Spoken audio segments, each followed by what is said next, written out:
Halo traders, kembali lagi ke channel seputar forex bersama saya Rizky Rusadi. Kali ini kita akan bahas lanjutan dari metode TLS.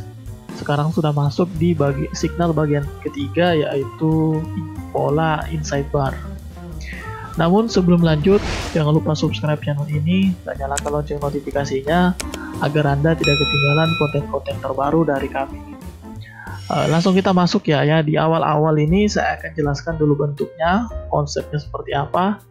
Baru terakhir kita lihat pola inside bar ini di chart seperti apa dan kita review bagaimana pembentukannya dan alasannya kenapa inside bar ini bisa digunakan untuk signal entry, baik itu sell maupun buy.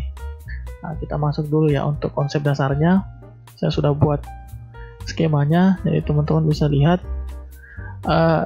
Ini untuk reversal dari dari naik jadi turun, ini dari reversal turun jadi naik. Ini saya juga mau sedikit tambahkan dari dua signal sebelumnya. Jadi signal mau memakai satu candle itu saya gunakan pin bar. Kalau engulfing itu signal memakai dua candle. Jadi candle sebelumnya dan candle yang nutup itu tuh pakai dua candle. Dan ini signal untuk 3 candle. Nah, polanya inside bar. Nah, kita lihat satu-satu dulu nih. Ini kita lihat yang atas dulu nih.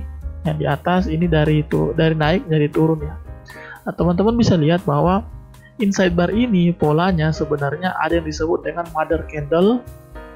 Ini mother candlenya itu ditutup oleh minimal 2 candlestick. Nah, teman-teman tahu kan di video sebelumnya kalau ini berhasil nutup satu kali disebutnya engulfing. Tapi kalau dia nutup candlestick pertama itu yang kedua itu dia berada di dalam ini, makanya disebutnya inside karena di dalam ini nih, mother candle-nya. Di dalam mother candle-nya, maka disebut inside, di dalam.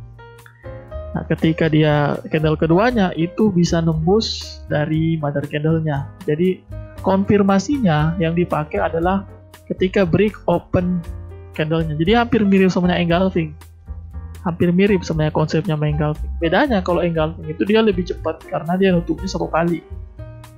Jadi kalau misalnya dia buka di atas, buka di bawah, tutup di atas.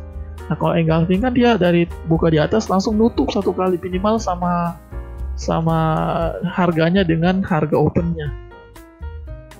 Nah, kalau inside bar dia bisa nutupnya tuh 2 kali.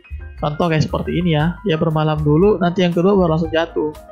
Ini yang candlesticknya ini kecil ya, tapi bisa juga yang hampir setengah dari ini, dari mother candle-nya, atau yang malah 3/4 atau lebih ya, hampir nutup, tapi nggak bisa dibilang juga engulfing.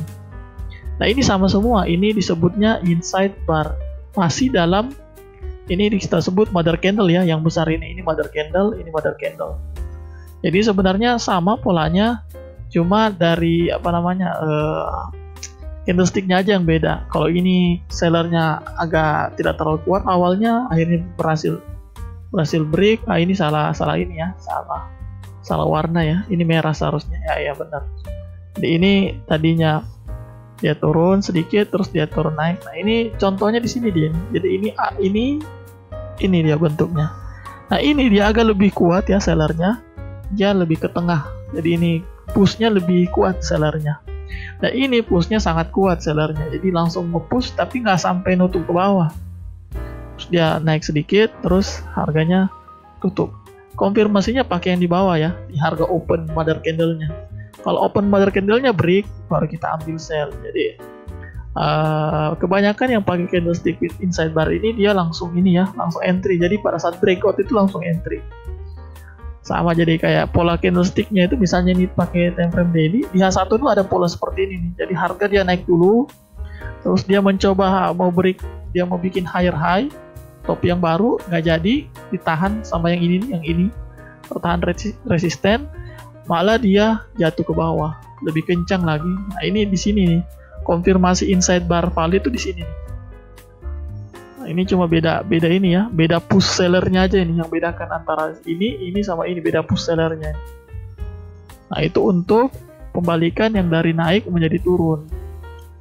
Nah, sama di yang turun jadi naik ini sama. Jadi kita kan pasti lihatnya dekat-dekat area-area tertentu kayak support atau demand zone. Kalau yang di atas kan berarti dekat resisten atau supply zone. Nah, kalau yang di bawah ini, dia kan pasti ada pressure dari sellernya, turun, harganya turun. Nah, bisa jadi ini harganya sama seperti ini. Jadi pelan dulu naiknya, bayarnya pelan-pelan, tapi akhirnya break mother candle-nya. Nah, konfirmasinya ini yang kita pakai nih. Ini baru ini ketika dia break, baru kita katakan bahwa ini inside bar-nya valid. Kita gunakan untuk sebagai entry. Nah, sama juga yang ini, cuma bedanya ini push-nya lebih dalam ya, lebih kuat. Ini lebih besar dibandingkan yang ini, candlestick yang ini. Tapi sama-sama push. Di sini baru dikatakan valid ya, inside bar-nya sama juga. Ini lebih kuat lagi, hampir nutup tapi nggak sampai jadi engulfing. Nah, yang keduanya setelah dia berhasil nutup ini, baru kita katakan dia jadi valid inside bar-nya. Ini bearish inside bar, kalau ini bullish inside bar. Inside bar ini yang terakhir yang kurang saya sukai. Kenapa? Karena pertama, dia membutuhkan lebih banyak candlestick ya, lebih lama. Terus yang kedua, resikonya jauh lebih tinggi. Kalau paling bagus pin bar, kenapa? Karena cuma butuh satu candlestick. Dia nggak terlalu jauh dari batas luar zonanya ya. Jadi kalau misalnya kita sell tuh dekat-dekat sini, stop lossnya di sini, jadi nggak terlalu jauh. Nah, kalau engulfing, dia di bawah sini, hampir sama dengan inside bar. Nah, kenapa saya lebih suka engulfing? Karena lebih cepat waktunya, sehingga kita punya posisi juga. Kalau menurut saya sih lebih yakin untuk engulfing. Dari segi probability untuk win-nya tuh lebih besar untuk engulfing dibandingkan inside bar.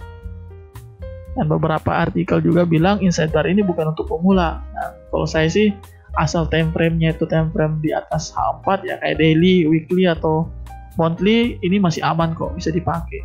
Cuma kalau di time frame M15 H1 ya perlu inilah, jangan langsung dipakai seperti ini karena banyak signal false-nya, apalagi dekat-dekat berita ya. Ini kurang saya sarankan sih kalau di time frame kecil. Tapi overall bisa kita pakai kalau di time frame daily ke atas. Nah, itu untuk ininya ya, untuk basic dasarnya dan kenapa bisa dipakai untuk signal baik itu sell maupun signal untuk buy. Yang penting paham. Kalau di sini sih saya, karena ini kita pakai di metode TLS, yang penting paham teman-teman bisa tahu valid itu yang mana, penentunya valid itu yang mana. Jadi open mother candle ini sebagai penentu ya, bahwa ini valid apa tidak. Sama ini opennya juga mother candle. Nah, sekarang kita lihat di chart. Cari contoh kira-kira inside bar yang seperti apa ya. Oh, ada lagi satu, saya hampir lupa. Apakah ini inside bar bisa? Apakah cuma 2 candlestick ini? Atau bisa lebih? Nah, saya ngelihat di chart ini kadang untuk nembus open mother candle-nya bisa lebih dari 2 ini. Kadang bisa 1, terus 2-nya ini malah dia naik ke atas dulu tapi nggak jadi break ini. Nanti ketiga baru dia break open. Nah, itu masih bisa kita gunakan, walaupun sebenarnya kalau saya ya pribadi kurang bagus karena lama ininya, sideway-nya lebih lama. Kalau kita buka di time frame kecil kan sideway. Misalnya daily, ini candlestick daily di H1 ini berarti kan naik turun sekitar sini. Cuma masih valid kita pakai sebagai patokan untuk inside bar. Ya masih ada yang sampai 3, ada yang ini jadi ada 1, jadi 2 tengahnya ini ada candlestick lagi, dan ketiga baru dia break. Ada yang sampai 4. Cuma kalau saya sarankan sih yang segini, yang cepat ya. Cuma 2 aja, yang bearishnya itu 2 atau yang bullishnya itu 2. Langsung nutup di atas harga open atau di bawah harga open dari mother candle-nya. Kita lihat ke grafik. Ini kita coba cari ya. Kita nyari yang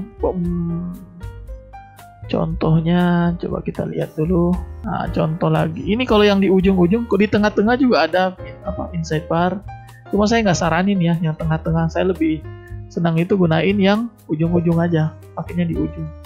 Karena yang saya ajarkan ini konsepnya sebenarnya untuk level ya, area level yang kira-kira untuk untuk entry.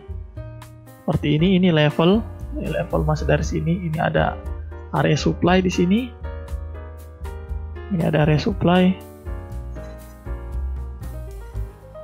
Nah, harga mencoba untuk ini, atau di sini baru ada bearish inside bar, sell setelah dia break.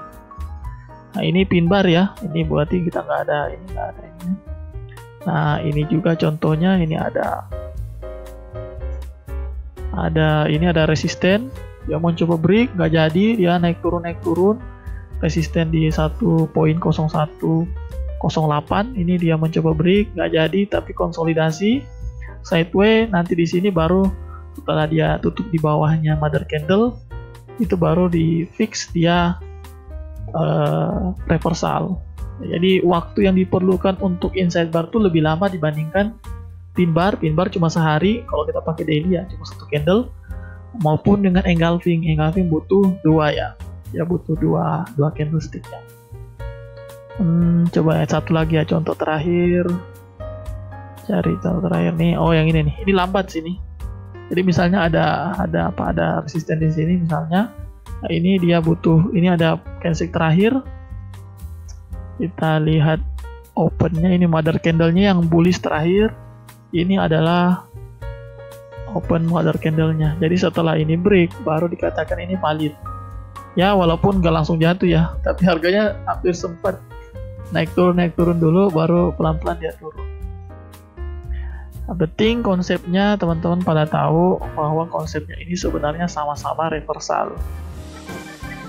Mungkin itu saja yang bisa saya sampaikan. Mudah-mudahan paham konsepnya seperti apa, alasan saya kenapa gunakan inside bar sebagai salah satu signal untuk konfirmasi, terus juga penggunaannya di chart itu seperti apa.